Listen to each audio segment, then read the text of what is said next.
E hoje é o Dia Mundial de Combate ao AVC. De acordo com o Ministério da Saúde, mais de 100 mil pessoas morrem de acidente vascular cerebral por ano no Brasil. Cada segundo no atendimento faz toda a diferença para evitar sequelas e até a morte. Bom, para conhecer um pouco mais sobre essa doença, eu recebo agora a doutora Vivian Gagliardi, que é neurologista da Academia Brasileira de Neurologia. Tudo bem, doutora? Tudo bom, boa tarde. Obrigada pelo convite. Boa tarde. Bom, a gente falou aqui, mais de 100 mil pessoas morrem de acidente vascular cerebral por ano aqui no Brasil, né? É a segunda doença que mais mata no país, é isso? Isso. O AVC atualmente é a segunda causa de mortalidade no Brasil.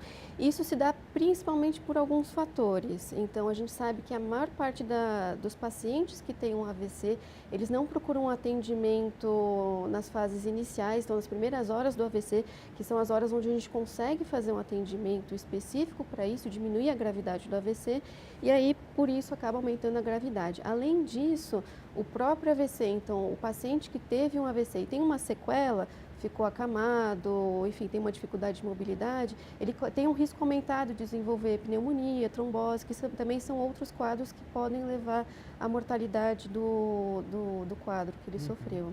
E olha só, estima-se que só agora em 2018, né, a incidência será de 18 milhões de casos no mundo.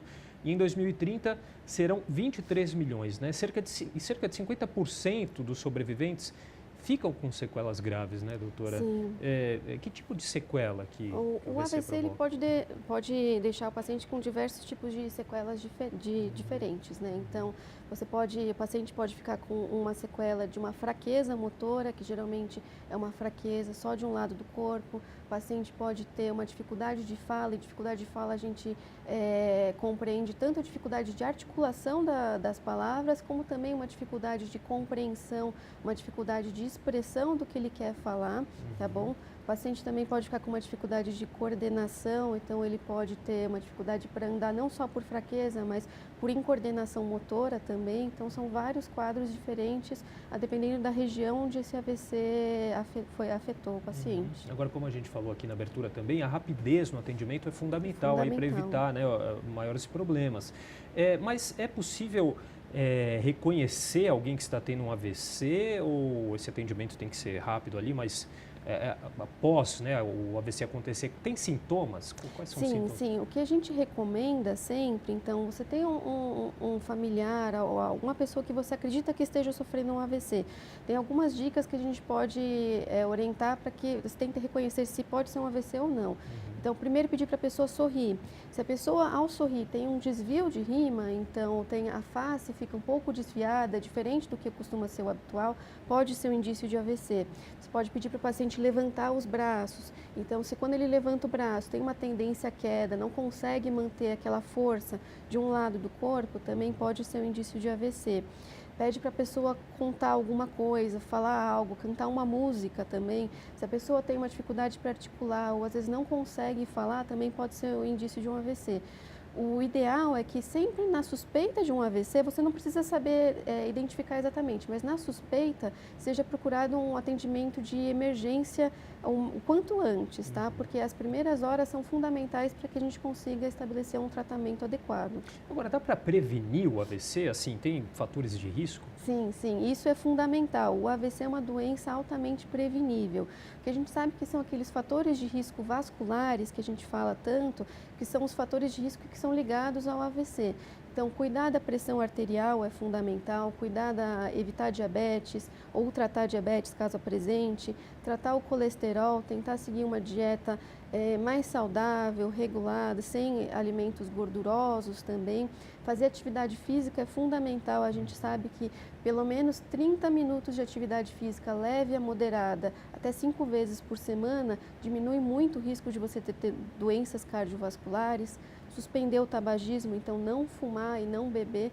Todas essas ações a gente sabe que diminuem muito o risco de ter um AVC a longo prazo. O estresse por si só pode ser um causador de AVC? Não, o estresse acaba não sendo um fator de risco tão importante, mas esses fatores de risco vasculares. Tá? Qual que é a diferença, doutora, entre o AVC isquêmico e o hemorrágico? Qual que é o mais grave, inclusive? O AVC isquêmico é aquele onde a gente tem uma interrupção do fluxo cerebral. Então, a artéria acaba tendo um coágulo, uma placa de gordura, interrompe o fluxo sanguíneo naquela região e leva a um sofrimento cerebral que vai ser o AVC isquêmico.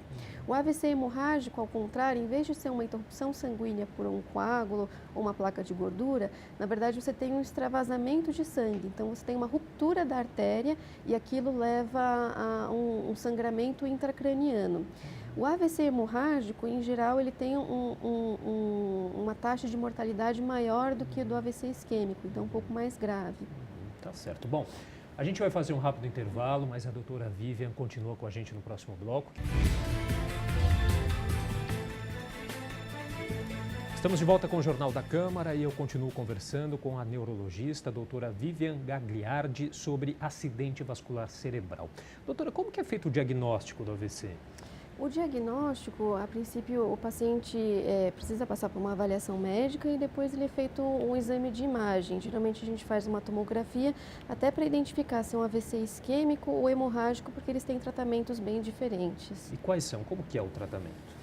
O tratamento do AVC isquêmico é basicamente quando o paciente chega até 4 horas e meia e se tem alguns critérios de seleção que a gente avalia, é feita uma medicação, que é como se fosse um anticoagulante, se chama uma medicação trombolítica, que é uma medicação que dissolve o coágulo. Então, a gente consegue reperfundir aquela área que tinha uma obstrução. Tá? No tratamento do AVC hemorrágico, geralmente a gente tem que abaixar a pressão para diminuir aquela área de sangramento e avaliar se o paciente tem algum fator que levou àquela hemorragia. Então, se tomava algum anticoagulante, alguma outra medicação nesse sentido que a gente pode reverter. Quem já teve um AVC e consegue se recuperar, corre o risco de ter outro? Pode acontecer novamente? Sim, quem teve o AVC é fundamental que a gente faça o trabalho de reabilitação, que sim, faz com que a pessoa melhore o déficit, mas quem já teve um AVC é fundamental que a pessoa investigue o porquê que teve aquele AVC. Então, se foi uma placa de gordura, se foi uma arritmia cardíaca, porque dependendo da causa para aquele AVC, então, por que a pessoa acabou evoluindo para aquele AVC, a gente tem um tratamento específico. É muito diferente um tratamento de uma pessoa que teve uma obstrução por uma placa de gordura do que o tratamento por uma arritmia. Então, é importante sempre fazer esse acompanhamento com o neurologista para identificar a causa e ter um tratamento adequado para o seu caso. É comum, tem uma faixa etária mais propensa, doutora, para o AVC? Sim, como a gente comentou daqueles fatores de risco vasculares, os pacientes acima dos 55 anos de idade, principalmente aqueles pacientes que têm uma história familiar de doença cardiovascular, têm um risco aumentado de ter o AVC. Crianças também podem ter? Crianças e pacientes jovens podem ter AVC, é mais raro nessa população e geralmente está ligado a fatores genéticos, tá? Então são outras causas diferentes daquelas dos adultos. Tá certo. Queria então agradecer a participação da doutora Vivian Gagliardi, que é neurologista da Academia Brasileira de Neurologia e conversou com a gente um pouquinho hoje sobre o AVC, já que é Dia Mundial de Combate ao AVC. Muito obrigado, doutora. Muito obrigada pelo convite.